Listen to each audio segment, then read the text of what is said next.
L'Afrique est le continent dont les chefs d'État sont les plus assassinés au pouvoir. Dans cette vidéo, je vais vous dévoiler une top liste des 15 chefs d'État africains assassinés durant leur exercice au pouvoir. Mais avant de vous dévoiler cette liste, assurez-vous de vous abonner à la chaîne et d'activer la cloche des notifications pour être informé de toutes les prochaines publications qui arrivent sur cette chaîne.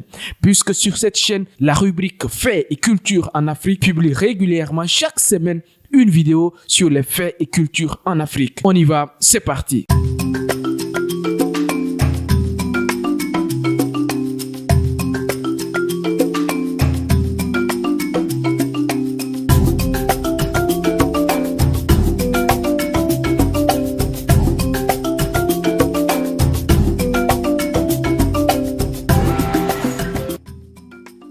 Barthélemy Boganda de la Centrafrique. En Centrafrique, il y avait un homme d'État promoteur, Barthélemy Boganda. Malheureusement, Boganda est mort dans un accident d'avion extrêmement curieux. Il ne connaîtra donc pas l'indépendance, du moins c'est la vraie qu'il réclame pour son pays. Barthélemy Boganda trouve la mort le 29 mars 1959 dans une catastrophe aérienne entre Berberati et Bangui, alors qu'il était en campagne à l'intérieur de son pays. 2. Thomas Sankara du Burkina Faso.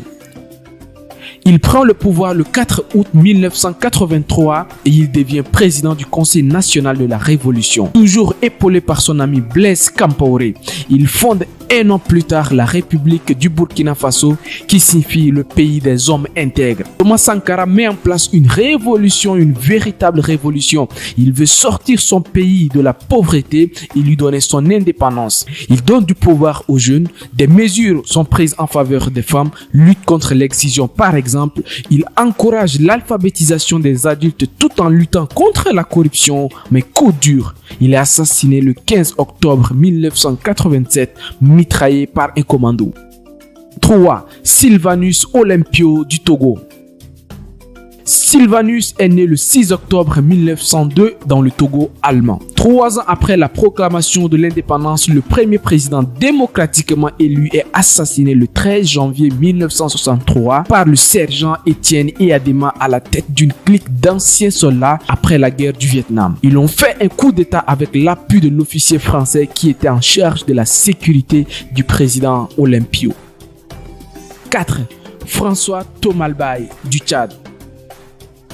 La journée du 13 avril 1975 a été fatale pour le premier président tchadien. Les putschistes lancent l'assaut très tôt dans la matinée. Le premier coup de feu a été tiré aux environs de 5 heures du matin. Divisés en 3 groupes, les militaires attaquèrent des positions stratégiques du régime. Les fidèles du président Garta Tomalbaye étaient ainsi pris en tenaille malgré la résistance, ne pouvaient plus recevoir des renforts ni des munitions. Le coup n'aura donc duré que quelques heures parce que dès 10 heures, les militaires ont pris le contrôle de la capitale. Dans l'après-midi, les généraux Odingar et Félix Maloum, accompagnés du commandant Kamougué, annoncent à la radio Tchad que Tomalbaye a succombé à ses blessures malgré les soins qui lui ont été prodigués pour le capturer vivant. Après Tomalbaye, aucun président n'arriva au pouvoir au Tchad par des élections démocratiques. Et depuis l'écroulement en 1979 du régime militaire du général Félix Maloum qui a succédé à Tomalbaye, la question de l'alternance au pouvoir est réduite à des guerres militaires. 5. Marien Ngouabi du Congo-Brazzaville.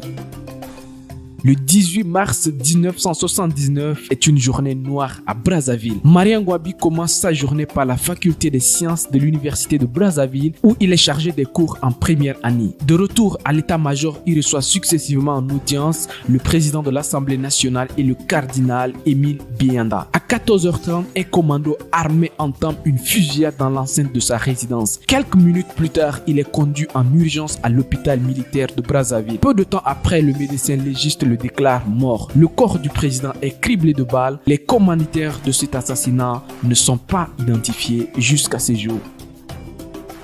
6. Ahmed Abdallah du Comore. Dans la soirée du 26 novembre 1999, le président Ahmed Abdallah reçoit dans son bureau de Moroni, la capitale des Comores, le chef de la garde présidentielle, Bob Denard. En treillis militaire, le regard froid et mine serrée, Bob Denard, le célèbre mercenaire français devenu patron de la garde présidentielle Comore, se présente devant Ahmed Abdallah. Le père de l'indépendance comorienne et le français sont accompagnés par deux autres mercenaires. Soudain, dans le bureau, des coups de feu retentissent. Le premier président comorien et son garde-corps, Jafar, sont assassinés par balle en présence de Bob Denard et de ses hommes. Jusqu'aujourd'hui, tout reste encore flou sur le vrai auteur de l'assassinat. 7. Samuel Kanyodo du Libéria. La mort de Samuel Doe est l'une des plus humiliantes qu'un chef d'État peut subir. Tout a commencé à 13h un dimanche 9 septembre 1990 où les commandos du président libérien résistent depuis 9 mois aux rebelles de Charles Taylor et du prince Johnson. Au bout de 90 minutes environ de tirs et de combats corps à corps, les hommes de Johnson ont capturé Samuel Doe. Ils le déshabillent, lui arrachent les gris-gris qu'il porte en travers de la poitrine, l'humilient de toutes les manières. Un rebelle lui brise les deux jambes avec 2 rafales de sa Kalachnikov. Un autre rebelle à la machette lui coupe les 2 oreilles. Ses 2 doigts sont brisés, ses parties génitales broyées. Un troisième rebelle lui tire une dernière rafale en pleine tête. Samuel Doe est mort. Mais cela ne suffit pas, il faut le démontrer. Le lendemain 10 septembre, le corps de Samuel Doe est traîné dans une brouette à travers Monrovia, sans ses oreilles, sans son sexe, sans ses doigts, les jambes brisées. Il y restera quelques jours. Les hommes de Prince Johnson ont pris le soin de faire appel à des médecins et à des infirmiers pour faire retarder la décomposition de son cadavre. On lui injecta même du formol. 8. Mohamed Boudiaf. Après un exil de 28 ans au Maroc, Mohamed Boudiaf fut choisi par l'armée pour diriger le pays après le vide laissé par le départ forcé du président Chadli. Mohamed Boudiaf représentait alors l'espoir de tout le peuple algérien.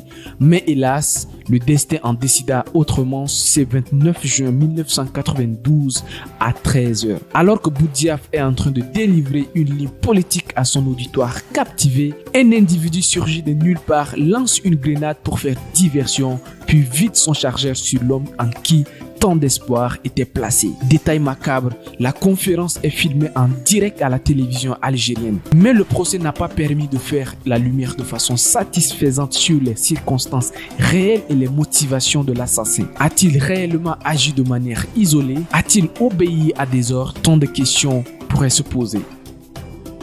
9. Melchior Ndadaye du Burundi.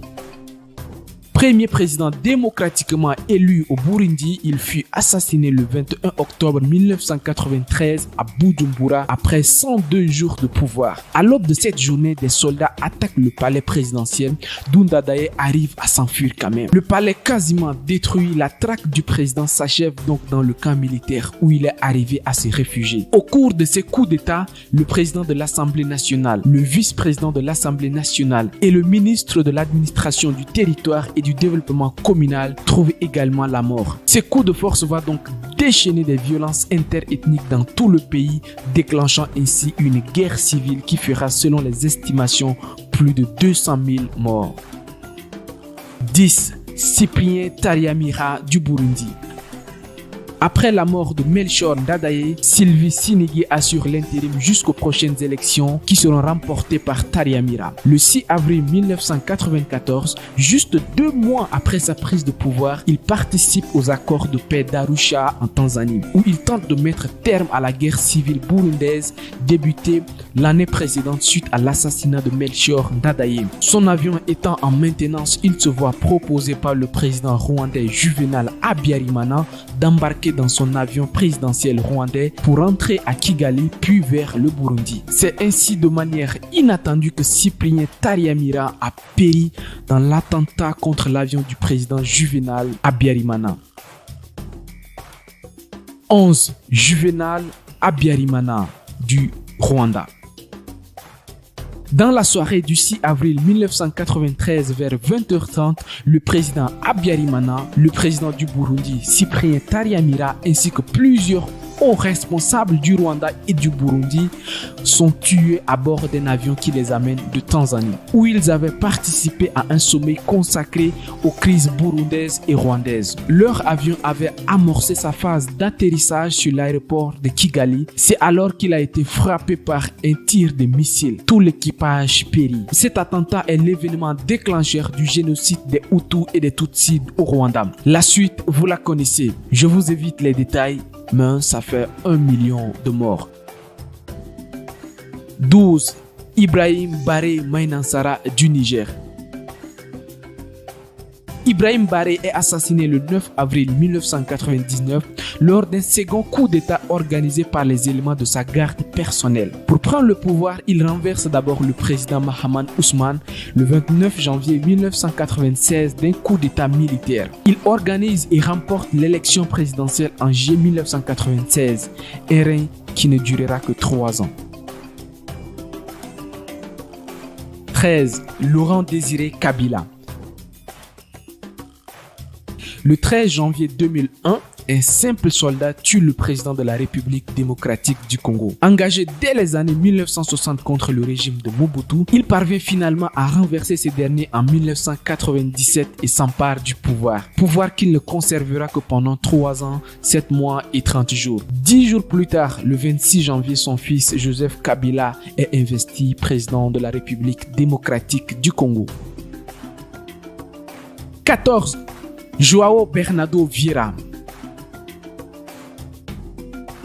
Le 2 mars 2009, João Vieira est tué dans sa résidence officielle par des hommes en armes, juste après un attentat à la bombe qui a tué le général en chef du pays. Vieira a fait un retour politique en 2005 en gagnant l'élection présidentielle le 24 juillet 2005. Malheureusement, 4 ans auront suffi à son règne.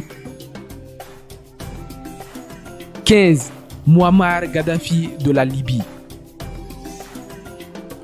Nous connaissons tous le contexte et les circonstances de la mort du guide libyen. Une révolution qui a commencé le 15 février 2011 et a fini le 20 février 2011 par la mort de Muammar Kadhafi. Les grandes puissances qui ont soutenu cette révolution avancent comme argument la restauration de la démocratie en Libye. Mais selon Mediapart, les réelles motivations qui ont coûté la vie du guide libyen restent purement et simplement économique. Voilà, nous arrivons au terme de cette vidéo. Et vous, laquelle de ces histoires vous parle le plus?